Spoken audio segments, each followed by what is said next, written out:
and welcome back to another episode of Green Jeans. I am your one co-host, Annika Van Rossum. My pronouns are she, her, and I am joined by my other lovely co-host, Maya Van Rossum, also she, her. And if you couldn't tell by our last names, we are related, and we are a mother-daughter duo who does activism, and our podcast is talking about important issues about environmental and social justice through a generational lens, because I have been doing activism for only 25 years, as long as I've been alive, and my mom has been doing it for way longer, and somehow, some way, we're still fighting the same issues because people don't listen. So we're trying to bring awareness to that. So welcome to our podcast. Come join, follow, all that good stuff. So Mom, do you have a fact check for us this week? I do. First, I just want to remind people that my last name has always been my last name throughout the entirety of my activism. So, and my daughter took on my last name by choice. So I don't want anybody to think that I changed my last name midlife because of marrying anybody. I did not. So I don't know. It matters to me. Okay, so often people want to know what state has the most polluted waters? And this is a very difficult question, frankly, because it depends on what you're looking at to define that. Are you looking at lakes? Are you looking at rivers and streams? Are you looking at wetlands? Are you looking at everything? So there isn't truthfully any one answer. I think the most important thing to know, though, that every single state across the nation suffers from pollution and degradation when it comes to our waterways. And that's because the way our laws are written, they're written in order to actually legalize environmental pollution and degradation, including pollution of our waterways. And while the Clean Water Act was actually written back in the 70s, early 70s, or passed in the early 70s, to say that all waterways should be fishable and swimmable by 1986. We have not accomplished that goal, number one. And number two, fishable and swimmable does not mean not polluted. It just means a level of pollution that will allow people to swim and fish our waterways. So anyway, with that sort of as a little bit of a backdrop, I do just want to say that, and one of the things that the Clean Water Act requires, in order for us to know whether or not, what is the status of our waterways in terms of whether or not they meet legal standards that have been put in place, i.e. the level of pollution that we have legalized or not, states are required to assess their waterways. And up until the mid-1990s, actually, no states implemented that part of the Clean Water Act. And then my Delaware Riverkeeper Network organization actually brought 3 of the first 5 lawsuits in the nation that said, hey, this important part of the Clean Water Act is not being implemented. Our waterways are not, our states are not assessing the quality of their waterways. And we won a number of those lawsuits and help spark a national movement for those kinds of initiatives to force states to actually what they call assess their waterways for their level of pollution and degradation. And assess, more than that, assess whether or not their waterways are meeting water quality standards set by the state. So yes, it's all very complicated, but nonetheless, it does give us some measure of how our states are doing. And the Environmental Integrity Project actually put out a report this past week looking at states and assessed waterways and trying to give people a sense of the status of water quality in their state. And they did a really thorough job. Anybody who is interested in this, go to environmentalintegrity.org and you can see how your state rates. But, one of the, frankly, I thought it was quite shocking because it is one of the states of the Delaware River watershed. The state that came off, in my opinion, looking the worst was the state of Delaware, which, according to this report, when you're looking at rivers and streams, not looking at all kinds of waterways, again, not necessarily looking at estuaries and lakes and bays, but when you're looking at rivers and streams, the state of Delaware has the highest percentage of rivers and streams that have been identified as impaired. That means that they do not meet their state water quality standards. And what is that percentage? 97%. 97% That's crazy. of the state's rivers and streams do not meet legal water quality standards.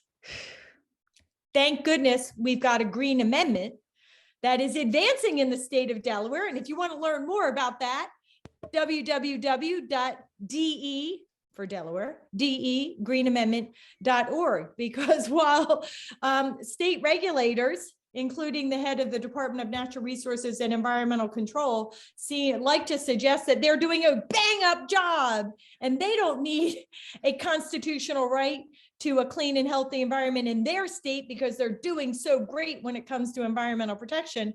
It seems to me that this environmental integrity project suggests otherwise. You know, I think it's just really funny whenever like state agencies and all that are like, we're doing a great job, we don't need this. And I just really want to check them on the like, you know, that the Clean Water Act and the things that you guys were like, the age of environmentalism happened in the 70s. And we're still here, guys, and it's getting worse. And that is the theme of this podcast, is that it's like, hello, in 1970 when, well, I guess you were young then, but like 90s when you were an activist, you were raising the alarm bells about this stuff too. That was like, hi, hello, there's all this research and the stuff we're doing right now clearly isn't solving it, and you guys clearly aren't fixing it. So that's why I'm here. And then now, almost 30 years later, it's like my generation too is like, hi, hello, impending doom. You've had this information for a really, really, really long time. Could you do something? And in fact, I just want to say the reason why we have this information for Delaware, for Pennsylvania, and for New Jersey is because of those lawsuits brought by the Delaware Riverkeeper Network back in the mid 1990s. So the only reason why we actually know about this is because, as you said, organizations like mine brought legal actions to force the states to collect the data to even know what was going on. And as you said, and now here we are decades later, and not only is this data proving that that there continues to be a problem, but as you say, I mean, it doesn't look like it's getting better. If 97% of the rivers and streams, it's a huge number. It's not even like, not that it would matter, but I'm like, if they said it's 50%, I'm like, all right, at least you have room to wiggle, because you're like, it's 50%, like it could go this way, it could go that way, but 97% is a pretty clear number, guys. Yeah. And you know what's really gross is one of the things in the news reports is like they were comparing states, and they're saying, well, they were suggesting that Pennsylvania was in good shape because Pennsylvania, only 30% of their river and stream miles, 30% also is if a third of your rivers and streams do not meet the state standards, that's a big number. And remember, it doesn't mean that those waterways are not polluted. It just means that their pollution levels are lower than what the government is allowing industry to put into our waterways. Which is why everybody listening to this podcast is going to go support green amendments, because it is exceptionally vital to changing the laws, and why any politician who maybe, if you're listening to this, goes, I'm against green amendments, you guys are crazy and clearly don't care about the environment.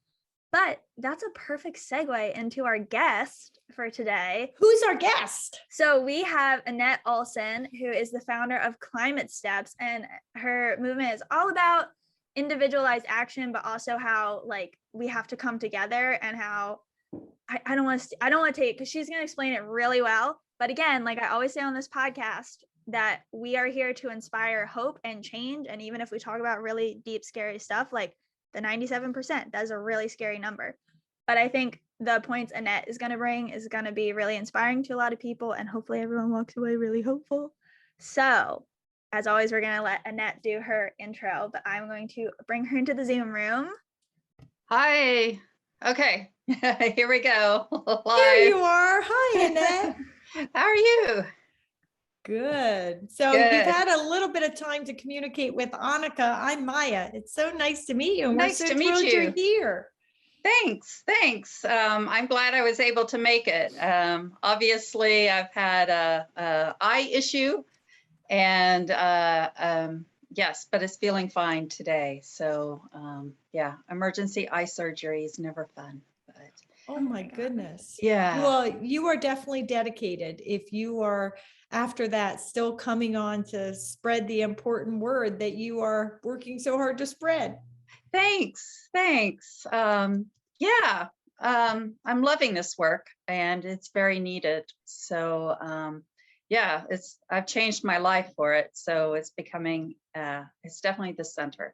So we Um, always do, Annette. That's perfect. So we never like to steal our guests' thunder when they come on, and we want everyone to highlight what they want to about themselves. yeah, So I gave a little bit about who you are and that you good. founded Climate Steps. But if you want to explain, like, who you are, how you got here, and we'll get into it. But if you want to give your own spicy intro. Yeah, I'll go ahead and give a little bit because I think it shows the power of an individual and action. And so I was raised on a farm in Texas. I became a field biologist. I saw deforestation a lot when I worked in Africa. And then it kind of changed my life. And so, but what I went into were typical careers in the federal government trying to apply science to environmental issues and education. And they were great. They were absolutely great jobs. 25-year career or something like that. But then always climate change was in the back of my mind, and that more was needed, definitely more. And so about 6 years ago, two friends took me to lunch. It was right after a certain election, like the week after a certain election. And they wanted to know how they could fight climate change. Because as an environmental scientist, but also a blogger, I had been writing a lot about this and putting my comments in Facebook, and also methods for fighting climate change. So we had a great lunch. We talked about all these different things people can do, like from joining a bike share to, writing your representative, which is very typical. And they suggested I start a blog. So I did, called Climate Steps, but the need for it grew. People were joining the Facebook group. People wanted more information. I kept seeing the same question out there on social media, like, what can I do to fight climate change? And being a scientist, I wanted to get the real facts out there and the more impactful actions out there. And plus, I was a little frustrated with glossy magazines saying, oh, you should recycle and talk to your representative, and just being very kind of dismissive in a way. And, there is a lot of impact that can be done by those two things, but there are other things that yield more impact sometimes. So I wanted to get those out there. So formed a board. We decided, to go nonprofit. We are now out there as a nonprofit organization and growing still. And it's great. But I quit my job 2 years ago to work on this full time. So I blame Amy, who was one of those people who took me to lunch. But just the fact that she raised this question, changed my life and changed, and yielded Climate Steps. And so I'm always coming to her for advice. She's on the board now. So she didn't know she was going to wind up on the board, but she's on the board now. So, yeah. I love that. I love how just like I feel like so many of these stories, it's always like it started with a cup of coffee or a walk around the neighborhood, and it's just life-changing. Yeah, yes. And I actually just posted in LinkedIn, my life has been very variable. I think so many of us feel like we have a prescribed path that we kind of have to take. We have a career that we have to follow and everything. I've jumped around in my career and I've really benefited from it.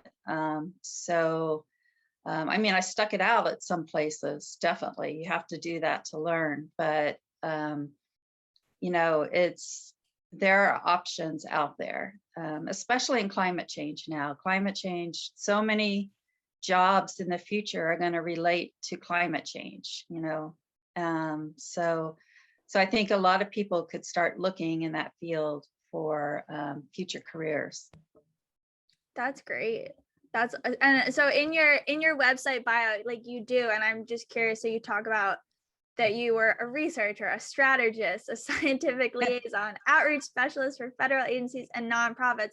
And I really love that you talk about that your life hasn't been a set path, even though people prescribe it that way. Because I found too, as finishing up my third year of law school, they really like rail on us, like, get a good job, obviously, like, get one that pays really well, and Right. don't take a pay cut and know your worth. But it's very, I'm actually surprised that a lot of the pushing for government jobs are very like specific law track. And so many students, when I'm like, why wouldn't you want to be an activist, or why wouldn't you want to try to do that thing that I've heard you mention a couple times you're passionate about? Like, I have a classmate who, he's like, I don't think I want to protect the environment through the law, but I want to do homesteading, and I want to teach people how to live sustainably off the land. And I was just wondering if you could speak to like how that in your life journey, kind of switching all these careers, but you know, like, you found your passion in protecting the planet in this very different way. Yeah, I did. I mean, I think one of the factors was I'm kind of I wouldn't say an opinionated person, I'd say I'm an opinionated scientist. And so what wound up in, and I had a mentor, so working in the federal government, a lot of it, and then a nonprofit, a lot of it was, oh, you're going to work your way up into higher management. And you've got this path before you where you're going to, you know, start managing these projects. But I kept finding it was taking me more and more away from the science and from working with people. And plus, you know, I wanted to be kind of my own boss as well. But having said that, I am stretched financially for funds while forming Climate Steps. We're really just now, because now so our new website comes out next month. And it's really going to showcase what Climate Steps is all about. So once that gets out, we're going to be fundraising. But in the meantime, I'm living on rental income and renting out rooms in my house, and some donations and things like that. But the real fundraising hasn't begun. And so there is that, what's often called in a career, the valley of death. So it's basically, okay, you come up with this great project and you start throwing all your might into it, but oh no, you have no money, and then you're trying to make it across the valley of death before you get funding. So that's where I am, in the valley of death. So let me tell you, I just want you to know that I can definitely empathize. So while my Delaware Riverkeeper Network organization has been around for decades, and their funding is solid, the work I do advancing this idea of constitutional environmental rights is very new. And so I must say that I am joining you in Green Amendments for the Generations, joining you in that valley of death, because like your great movement, there's so much interest and enthusiasm.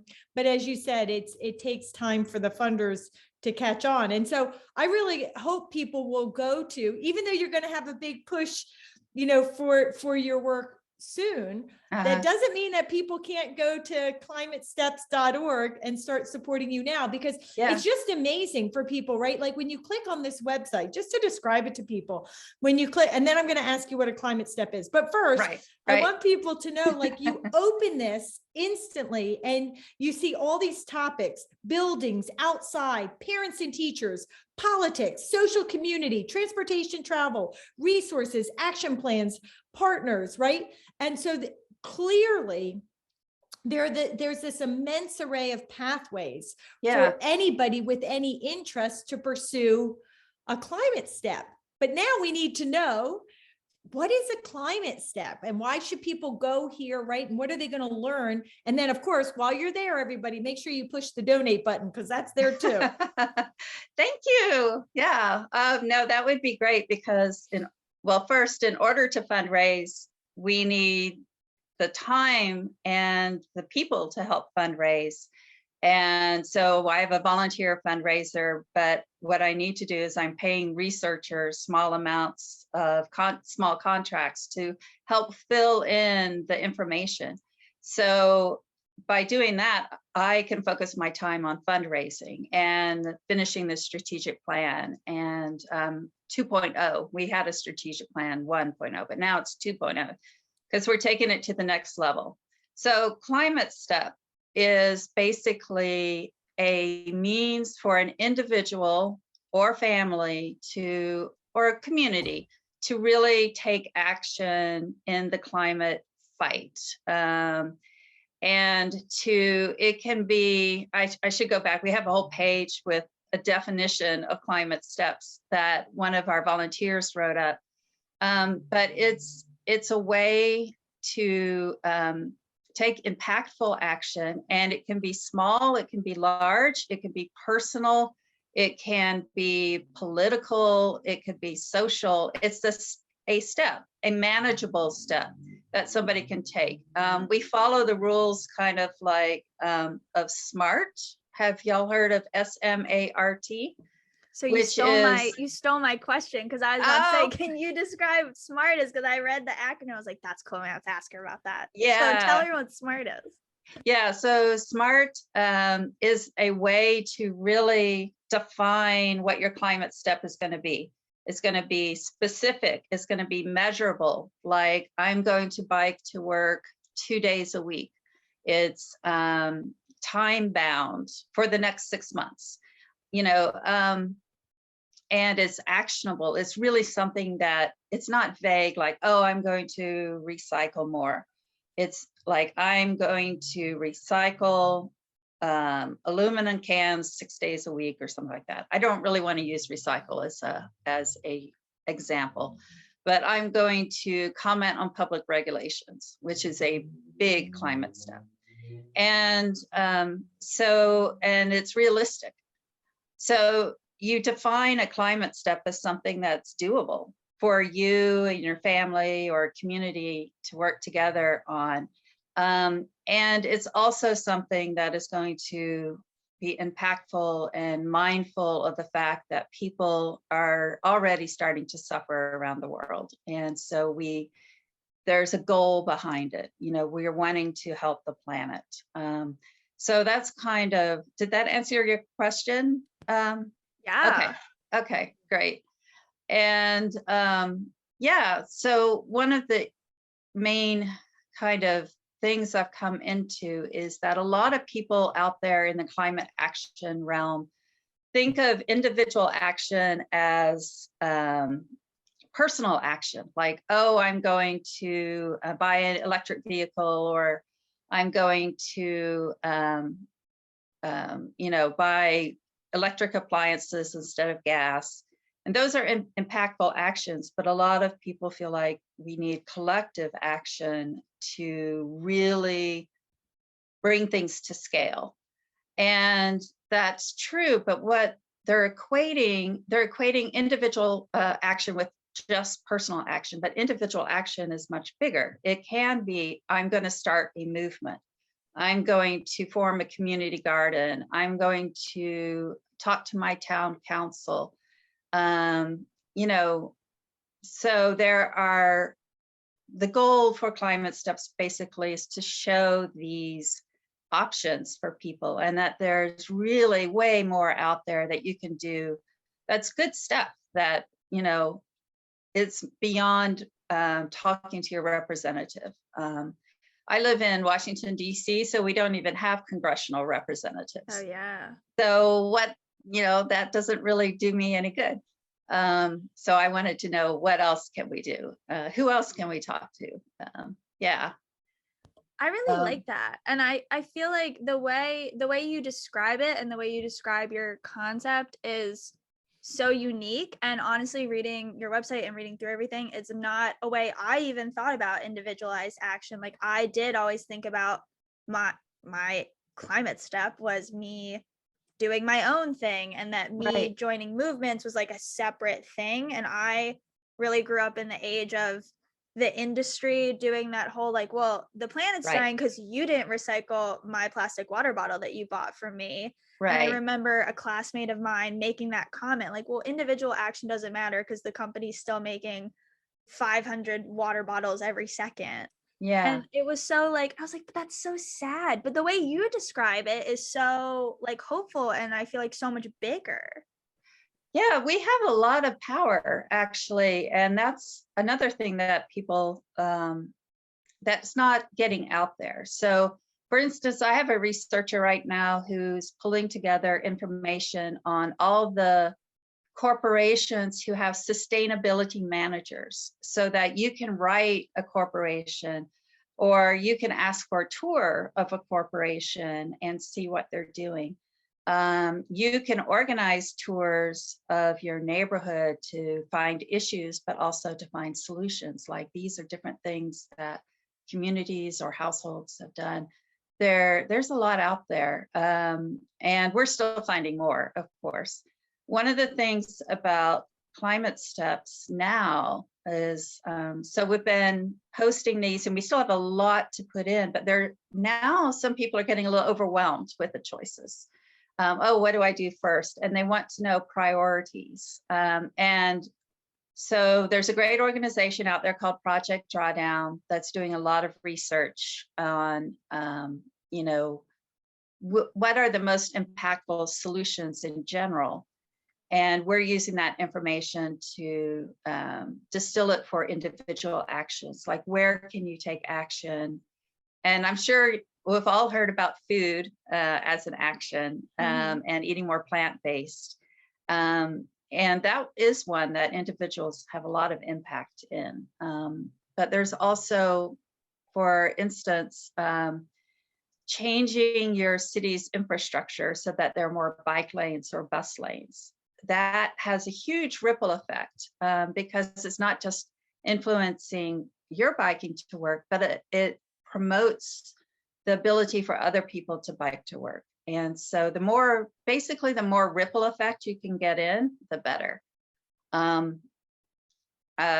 Stop me from rambling, but I'm gonna. No, I think it's great. And I think it's one of the things that's so effective about climate steps and how you do it is that you really, first off, you recognize that we're all different and we all bring something different to the effort, right? Whether you're talking about climate, environmental protection, and also that there are steps of progression, and that for some people, they're not ready to be the big community organizer and activist, but they can get there, as you said, by climbing up the steps. Yeah. And so just wondering how, because when you look at the individual pages, you really do sort of take people through this progression of options, which I view as taking them along this continuum to more and more engaged and active steps, bigger steps. And just wondering how you, how you came to the place of bringing people along in that kind of approach. So it actually kind of started with Facebook, and it goes back even a couple more steps before even starting action, in that I was very frustrated. Okay, so first I'll step back and I'll say in 2009, I had back surgery. So I was stuck and I got onto Facebook, and I really, got into all the different climate groups. But so many of them have individuals who are just complaining about the government needing to take action, and nothing's getting done, and oh, this is horrible. And it is, it is very horrible, but there was nothing there about, okay, so what are you going to do about it? We're aware of this.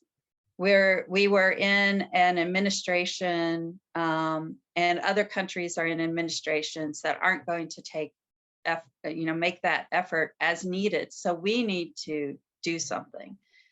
So I wanted to change the perspective of people, first by having everybody in the Climate Steps Facebook group put an action with any post that dealt with something horrible. They had to put a specific action, and people now love that rule, and they'll ping me if a post goes in and there's no action with it, because it just changes your mindset. And then from there, there are many options.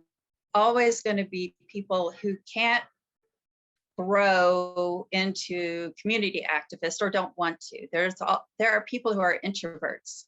And after COVID, I now have to fight that introvertism, however you pronounce it.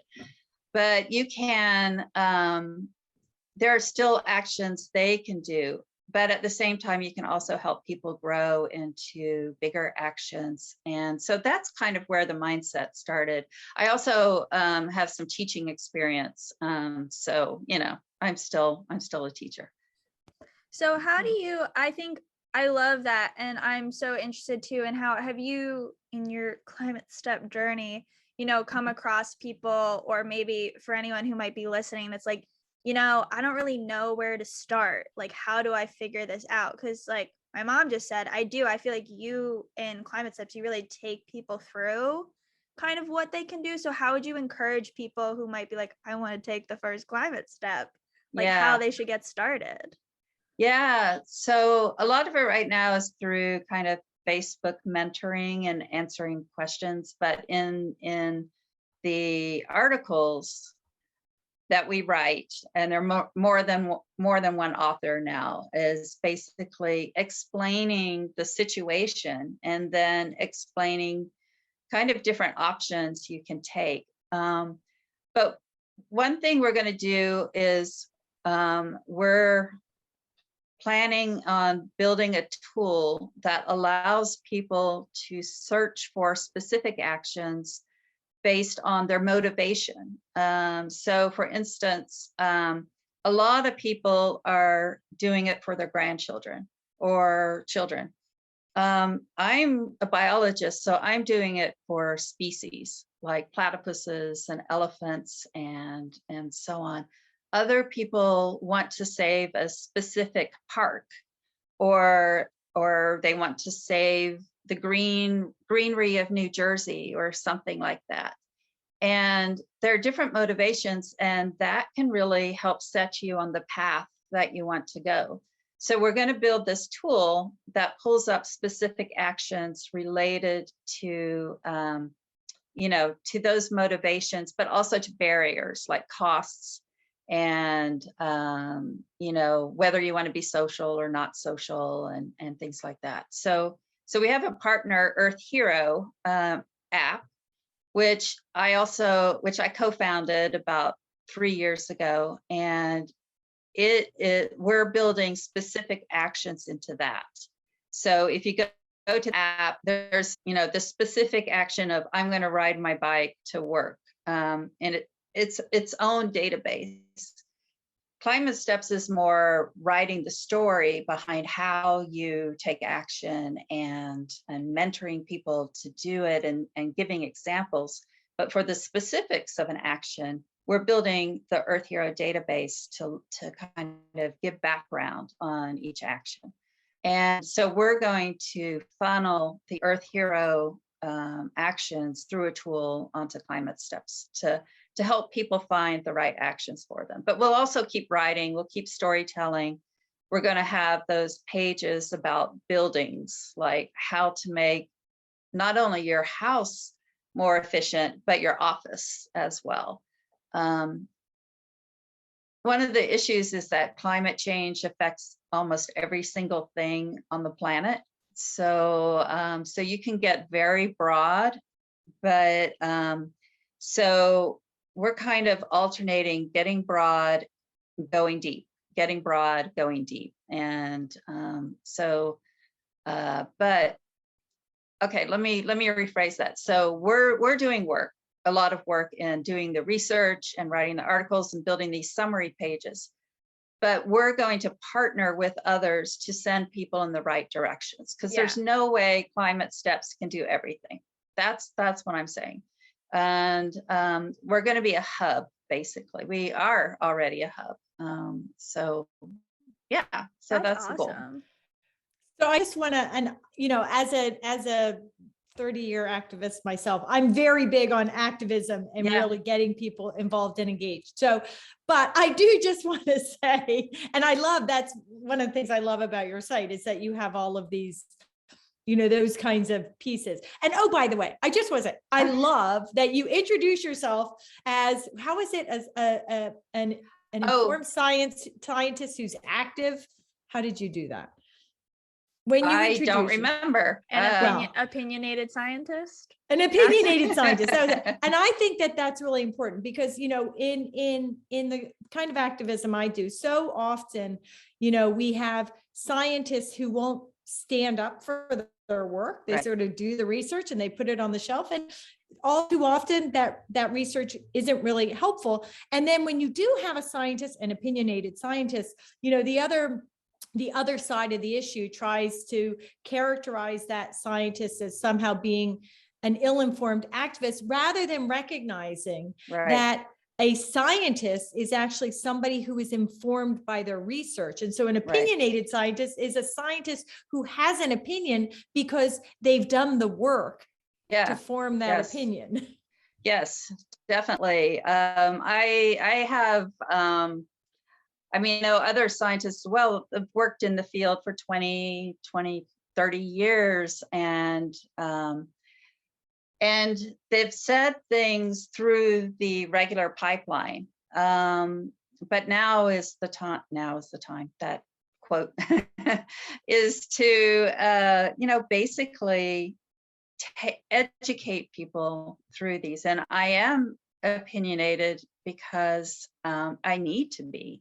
I need to step out there and make it clear that I have formed an opinion based on all this research, based on interacting with so many climate scientists who, over the years, who are scared of what's coming, and then taking that and, okay, we need to do something about it. And I'm in a good position because I have that background, but I'm also a people person, and being able to help translate that information is very important to me. So yeah, it kind of freaked my parents out when I quit my job to do it, but I'm at the age where that's okay.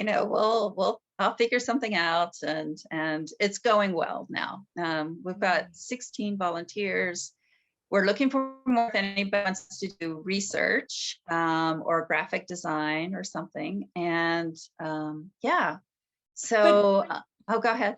Yeah, well, I do just want to say, so I as somebody who really appreciates an opinionated scientist and activism, I do love that, again, in recognition that they're all different kinds of personalities, that when you go to the social and community page, you've got lots of great steps, but then there's also have a night of the environmentalists, and just have a veggie potluck and an outdoor movie. And you have a link for climate songs, understanding that art and music helps inspire people and makes them mindful and thoughtful. And so just, the diversity of what you have on the site is really fun and exciting. Thanks. Yeah. And it should be interesting because, one, science is interesting, and there are fascinating ways to take action. One page that we're building right now is climate change games that you can play with your family or something like that. So we're building that page, and we're planning to partner at some level. We haven't decided yet, with a climate art group. So yeah, thank you. And things like your endeavors with the amendments is something that also should be featured in there. We've got the political section, it's kind of like how-tos, But what we want to also illustrate are case studies, showing that people have actually taken these steps and made it work. We have a lot of case studies listed for court cases, but we don't have a lot of case studies for other things yet as well. So, you know, as I said, I'm glad I'm doing what I'm doing, and it's very interesting. And if only I had more time, but yeah. That's what we all. Yeah. So I'm curious. This is like still on the environmental topic, but a little bit different because you both. First off, everything you're saying in it, it's so powerful and it's so amazing, and your work is inspiring.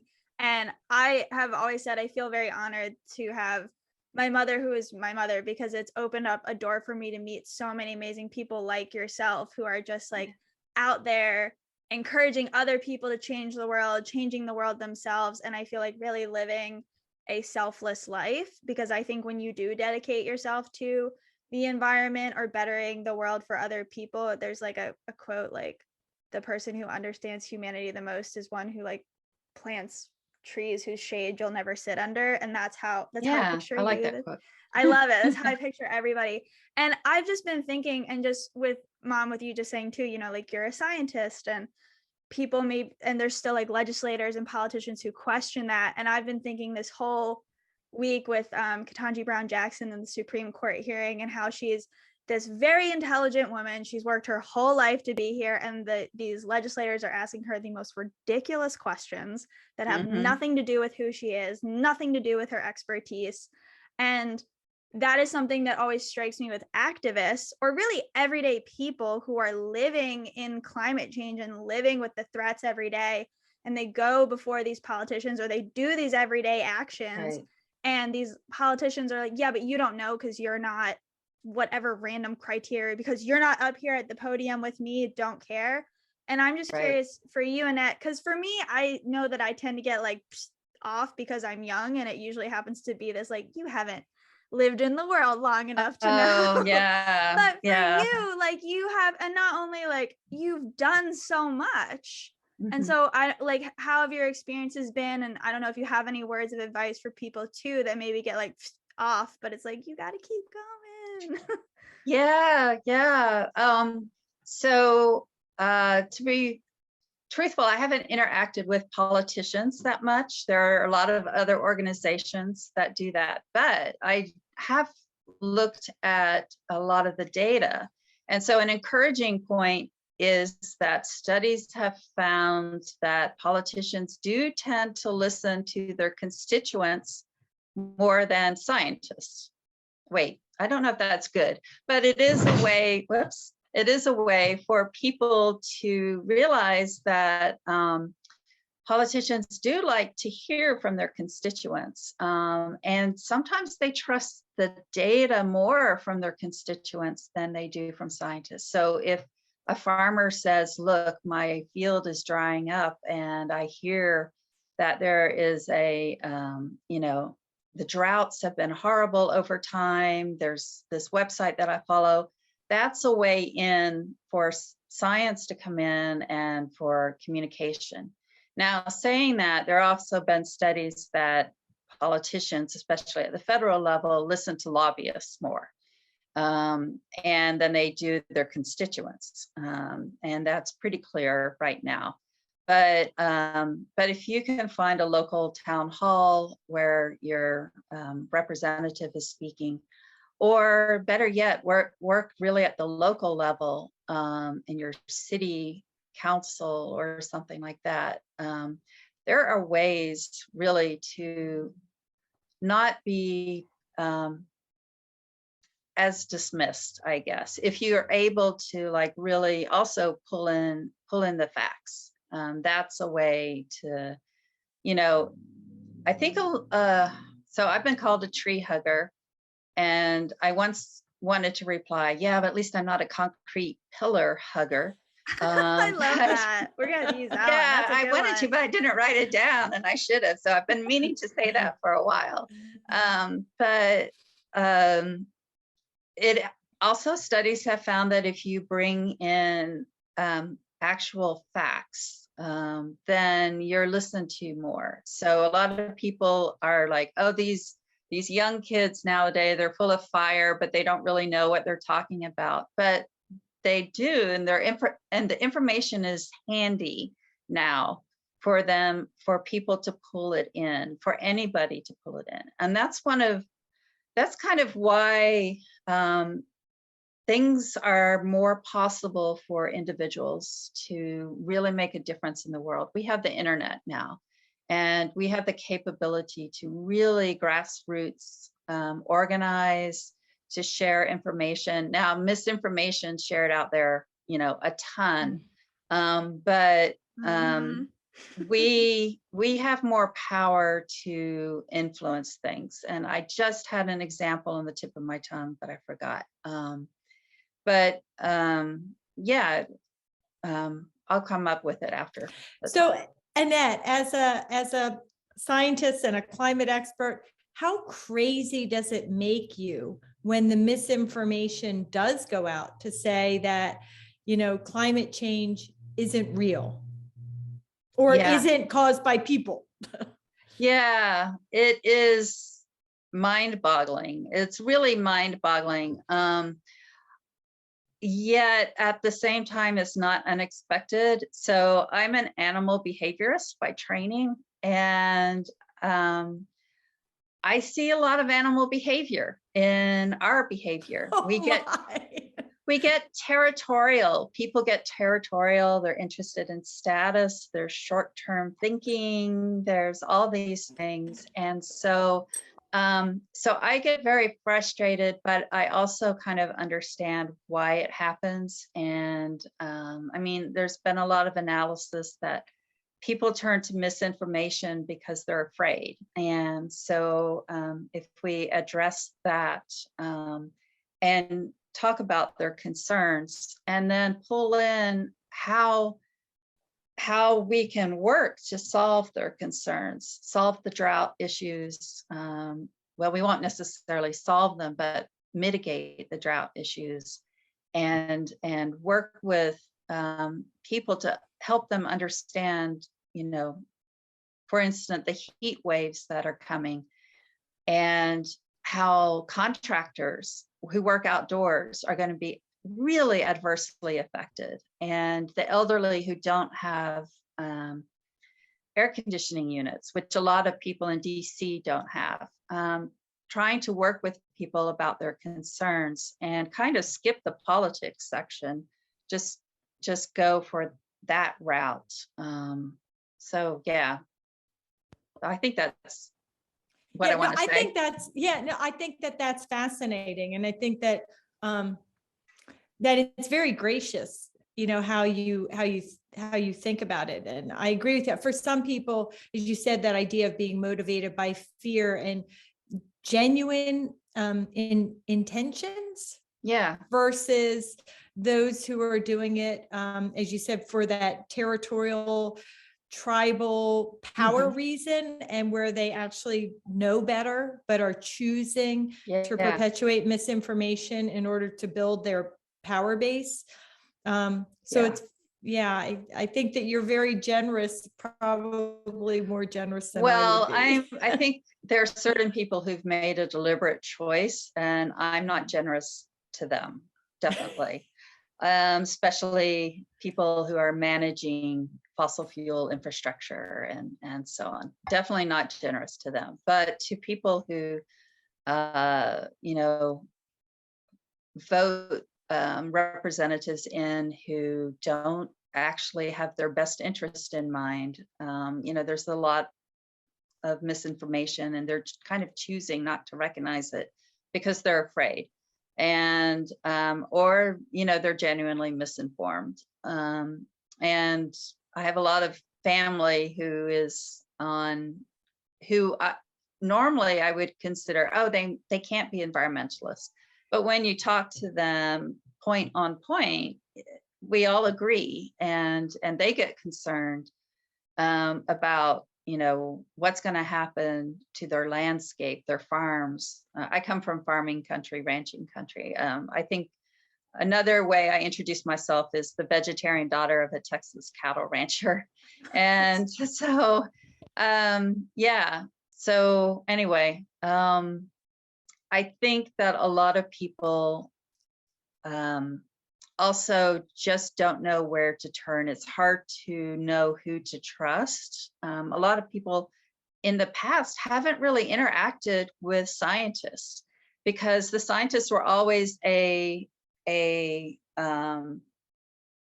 layer away. Their work got interpreted by media, which then wound up in the news or something like that, or their work got interpreted by their organization, who then did a PR piece, and then the media posted it. There's been kind of this isolation of the scientists directly from the public, and so bringing scientists closer to the actual, sharing of information and getting that information out there more directly is helpful. So, yeah. And it is really helpful. And there is nobody who can better deliver your scientific findings and message and expertise and opinions than you, the scientist. So I think that's also really great observation that really is a change, and it is helping to make change. Yeah. Yes. I agree. I think also the scientists are more willing because they need to, I think more extroverted people are becoming scientists than I don't know. I'm making that up, but that's my gut feeling. I feel like you're right. We just had from Delaware Riverkeeper Network a couple weeks ago, we had Byron Riggins, who does advocacy work, but is also a scientist. And I think Byron is a very outgoing person and not who I think I typically think of as a scientist. Right. You also, you are a very outgoing person. I wouldn't typically have that image in my brain. So I think you're right. Yeah. I've changed over time, definitely. But yeah, I was such an introvert when I went into school, but yeah. But I think science is interesting. I think another way to get people closer to actual science, but also to make an impact, is through citizen science. Joining, citizen science is basically where citizens help a scientist collect data, sometimes even analyze it, sometimes even publish it. And now, even more than before, we need large-scale environmental studies, and that requires often citizen science. And so people can get involved that way, and they can understand the process more. And yeah. So that's where my heart warmed one time when a couple of Climate Steps followers actually went down and did citizen science on coral reef restoration, and they were huge scuba fans. So, but there's a group out there called SciStarter, and they SciStarter.org, and they're a clearinghouse for different citizen science activities you can do. So yeah. I love that. So as we wrap up, Annette, we want people to be able to, find you. I'll of course attach links in the description, but I always say at the start of every episode that we talk about intense things sometimes, but we always want it to be an inspiring thing, because I feel like sometimes climate change stuff is oh, there's no hope, but we're no, there is. Let's keep going. So I don't know if you want to talk to that a little bit, but also how people, how can people get involved in Climate Steps? Where should they start? And making sure too people know about your fundraiser so they can put it on the calendar, guys, and go help out. Yeah. So Climate Steps is the organization itself is greatly increasing size, and we intend to. There are lots of actions that most of us are in the US, so a lot of actions are centered on US folks, but we're also global, and there are many ways for other people to and other actions, and we're going to be doing chapters eventually for more specific actions. really our goal is to serve people and to answer that original question, what can I do to fight climate change? So we're always coming back to that. So we're seeking questions, but to answer those questions, we need also researchers. So, and you don't have to be a scientist. You just have to understand how to find good data to bring it in. And then we have editors and bringing together the information. The other thing is, in terms of impact that Climate Steps has, there are two main ways that there's impact. One, it does give people hope. And we have a mentoring kind of capability in Facebook, but we're going to be adding mentoring capability within the website to help walk people through how to take action. But when you start taking action, you realize every step you take is actually impactful, and that there are very impactful actions. So there is that impact, and then there's the actual impact from the actions being taken. And we've started recording that for Earth Hero, how many actions are taken, how much carbon dioxide emissions have been reduced. And, it's not just individual action. Oh, so many people took so many actions, so their carbon is reduced, their footprint is reduced. There are the ripple effect actions where, you've influenced people and those people have influenced people. And so, there are chain reactions out there that are very important. And that's one of the main goals of Climate Steps, is to get out there. So to help, we're at www.climatesteps.org. And there is definitely a donation page. We have a new website coming out next month. We're reviewing it next week, actually. And I also personally have a Patreon page to support my work on Climate Steps and Earth Hero. And also I lead a local group called Green Neighbors DC, where we're actually, where I actually get to build my street cred by going out and actually doing these actions. Wow. But the Climate Steps, that's the easy URL to remember, and all the money right now goes straight to research. So we appreciate it. And if you want to volunteer, we have a page called either Contribute or Get Involved. And there's some different ways you can volunteer there. So did that answer all the questions? Yes, that was perfect. Okay, good. That was wonderful. Yay. And I have really enjoyed talking to you. I've enjoyed so many of your podcasts too. And it's nice to see y'all's relationship too, and working with each other on this. That's really nice. I will say I definitely adore my daughter.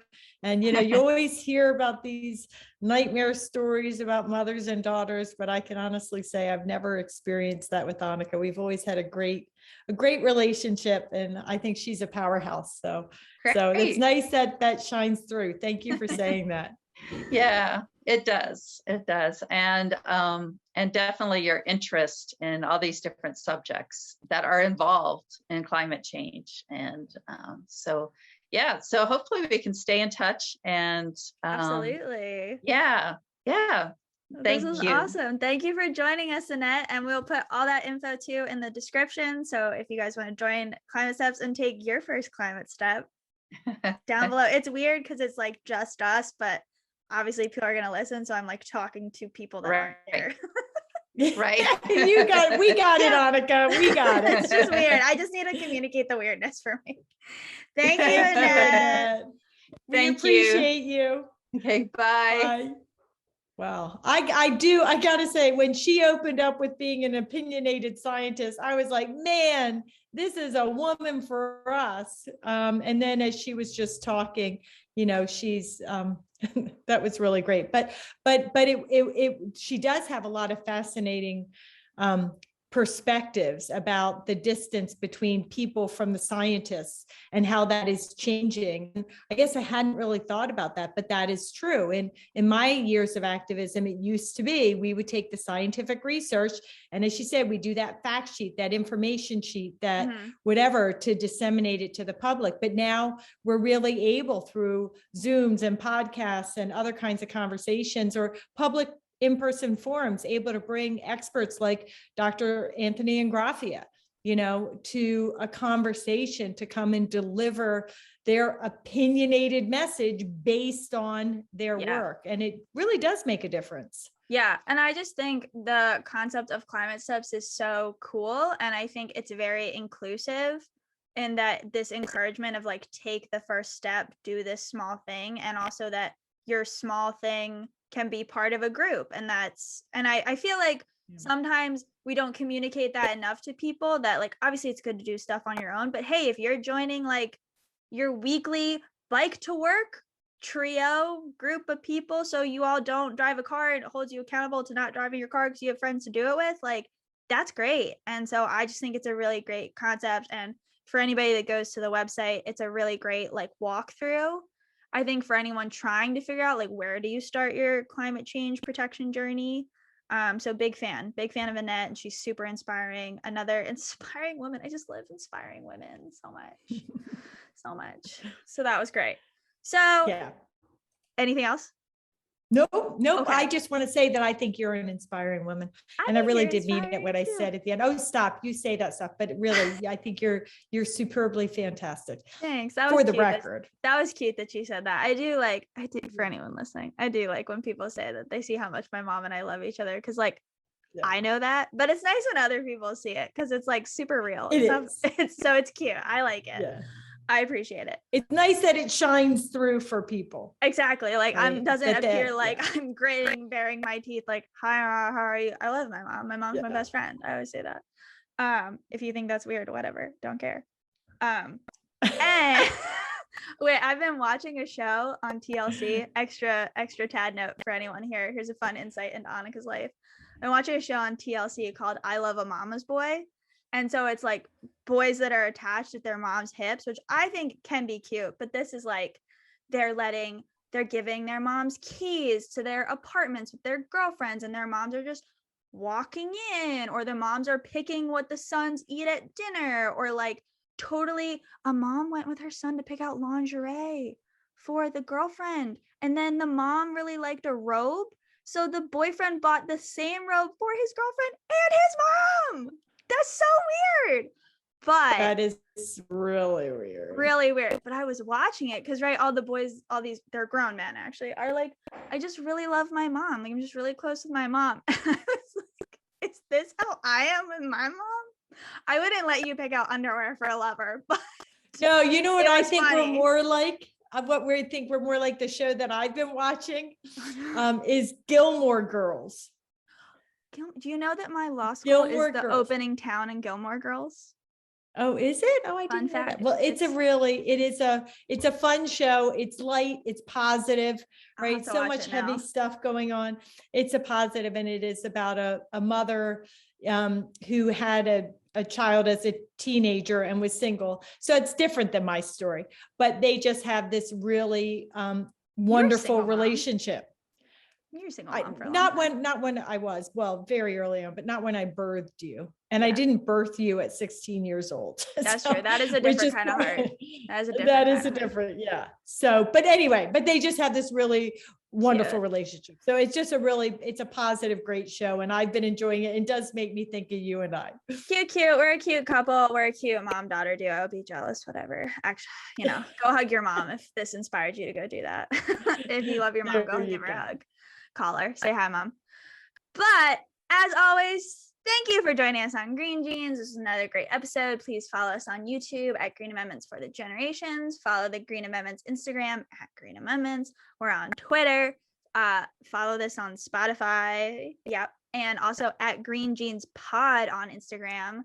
That is our podcast Instagram. I know I just threw a lot of handles at you guys, but do it. And if you really want to support the Green Amendment movement, go to www.forthegenerations.org, make a donation, big or small, helps us do what we do. We are a nonprofit, which means we rely on people money and not corporation money, because we're not corrupt, guys. You ever realize how corporations and corrupt, very similar sounding? Similar. And the one thing is, if you go to forthegenerations.org, if you want to see if your state is active in the Green Amendment movement, you can find that out. So I mentioned the Delaware website, the Delaware specific website for the Green Amendment movement. But if you didn't remember what that was, just go to www.forthegenerations.org and you can find the page and find all the states that are at the forefront and active. And if you don't find your state there, maybe you will get in touch and you'll be the one to make it active. Actually, in the book, right, I've just wrapped up writing the second edition of the book, got the text over to the publisher. And one of the things in the last chapter I do is talk a little bit about how the different Green Amendment efforts got started. And often it was because of a single person, a Mike Neese, Michelle Henkin, a Nina Beth Carden,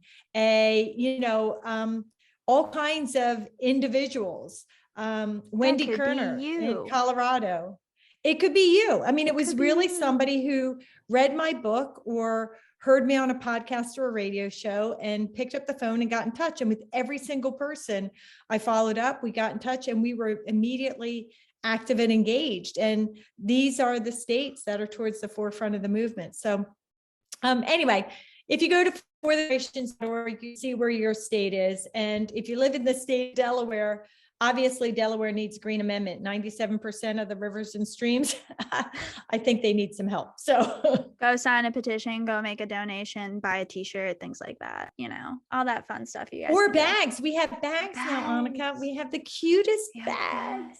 I love a tote bag. Okay. I love a good tote bag. Yep. Other Annika secret. All right, everybody. Anything else, Mom? That's it. All right. Everyone got to see Pokey too. If you are listening to this, go watch, because you'll see my mom cuddling our cute cat. It's fine. Don't worry. My little Pokey. I've had her for so long. And she looks like a kitten still, but she's really a full-grown cat. I'm going to be so sad. I can't bear the thought of not having my Pokey. I know. But when I think about cute. No, we're not getting negative. No, but she looks so cute. She looks just like a kitten. That's what's so fabulous. She's like me, right? She's 15 years old, but she looks like she's 1. I'm like 19 years old and I look like I'm 17. This is a sign. It's like amazing. This is a sign that you should never click out of our podcast when you think it's over, because it's not. And you just got so many extra stuff for those of you that stayed on long enough to watch. There you go. You're welcome. All right. You're welcome. All right. Until next time. Until next time.